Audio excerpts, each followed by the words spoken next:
سلام دوستای عزیز، به کانال من خوش اومدین. توی این ویدیو طرز تهیه شیرینی نان برنجی کرمانشاهی رو براتون آماده کردم. امیدوارم که خوشتون بیاد.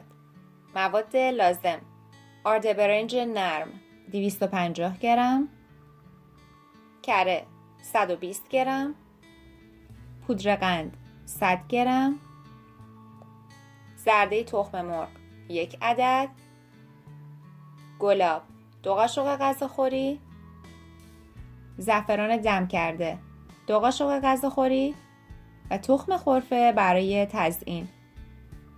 ابتدا کره و پودر قند رو با همزن میزنم تا کاملا سفید بشه.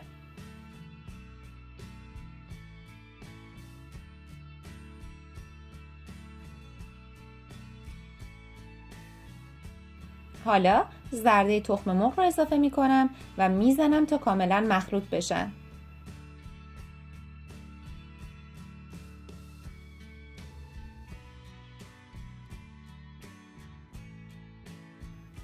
آرد برنج رو از قبل 2 بار الک کردم و به مواد اضافه می کنم. خوب مواد رو با دست ورز میدم و کم کم گلاب رو اضافه می کنم.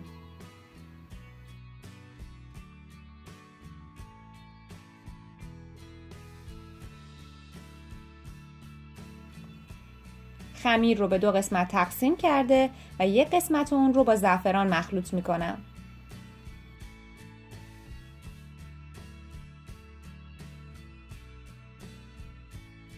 حالا خمیرها رو داخل زیپ می ریزم و به مدت 24 ساعت داخل یخچال میذارم تا خمیر استراحت کنه.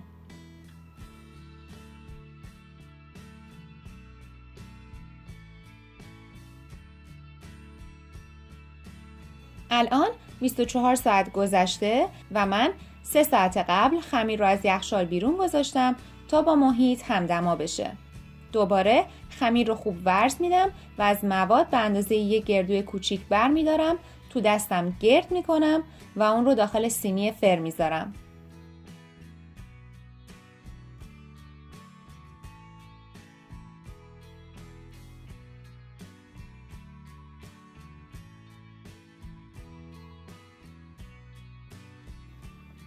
روی نون برنجی ها رو با مهر مخصوص تر میندازم و کمی تخم خرفه روی اونها میریزم. حالا سینی رو به مدت 15 دقیقه داخل فر با دمای 160 درجه سانتیگراد قرار میدم. اگر دوست دارین که نون برنجی هاتون حسابی خوش عطر و بو بشن، میتونید از روغن کرمانشاهی استفاده کنید. بعد از اینکه شیرینی ها رو از فر در آوردم، گذاشتم که کاملا خنک شدن و الان آماده سرو. این شیرینی های خوشمزه گزینه خیلی مناسب و خوبی برای عید هستن. امیدوارم که حتما درست کنید و لذت ببرید. همچنین خوشحال میشم که این ویدیو رو لایک کنید، به اشتراک بذارید و سابسکرایب کرده و عضو کانال بشید.